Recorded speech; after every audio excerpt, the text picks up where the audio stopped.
Take a moment to reflect on your education during elementary school or today as a college student. How did you best learn material? Did you use movement to remember the water cycle? Did you create a song to remember the 50 states? Or did you color code your notes during class? If any of the following statements apply to you, then you, as a student, learn material best using one or more of the 3 cognitive learning styles. The 3 cognitive learning styles, including auditory, visual, and kinesthetic learning, are an educational tool that identifies students' preferred learning modes and educational strategies. As a senior elementary education major, I have done countless assignments, projects, and research papers that furthers my understanding of cognitive learning styles and how to incorporate them in classroom settings to generate academic success.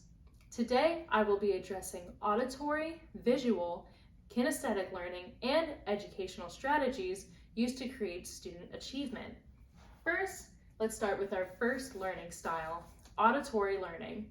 Auditory learners are learners that use their ears to learn and process material through listening and hearing. They'll retain information through hearing and speaking. For example, I identify as an auditory learner, meaning that I will reread my notes aloud to myself while studying. I will create phrases, acronyms, or songs to learn specific material, or I will listen to the same song on repeat to stay focused while studying. According to Ahmed Shamsi in his journal article, A Theoretical Study About Motivating Auditory Learners of 2015, auditory learners have a great ability to memorize a lot of information by listening to them.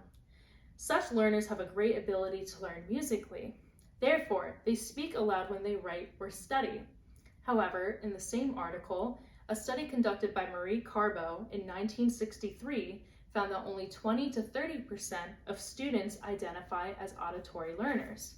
So, to compensate for this small percentage, teachers may use songs or audio files, generate classroom learning or discussions and debates, or will change their intonation so students don't get bored.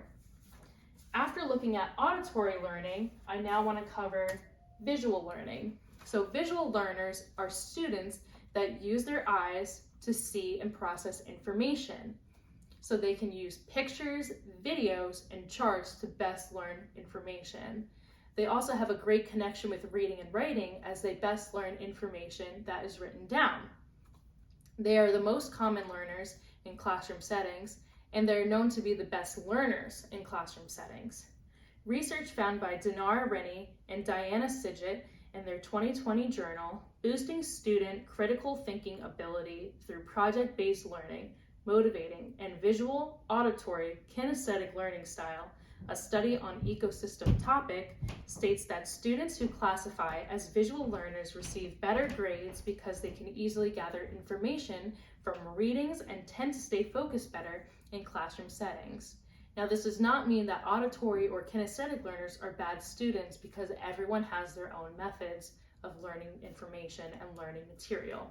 So, for visual learners, teachers may create colorful PowerPoints like this one. They'll color code notes for themselves or their students, or they'll use flashcards to help students study. After looking at auditory and visual learners,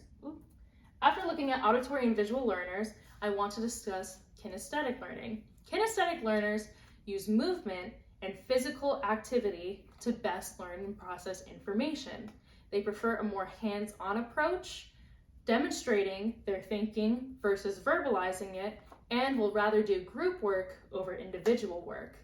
However, kinesthetic learners are not best suited for traditional classrooms, and there's a very small percentage of them that exist in classroom settings.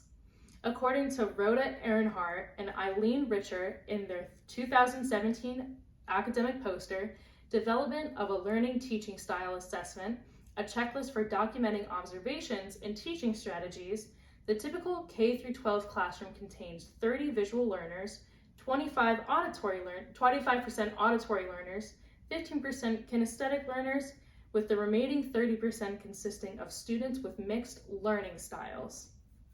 So, to account for this smaller percentage, Teachers may use movement in lessons. They may use manipulatives like these number cubes to help in certain lessons.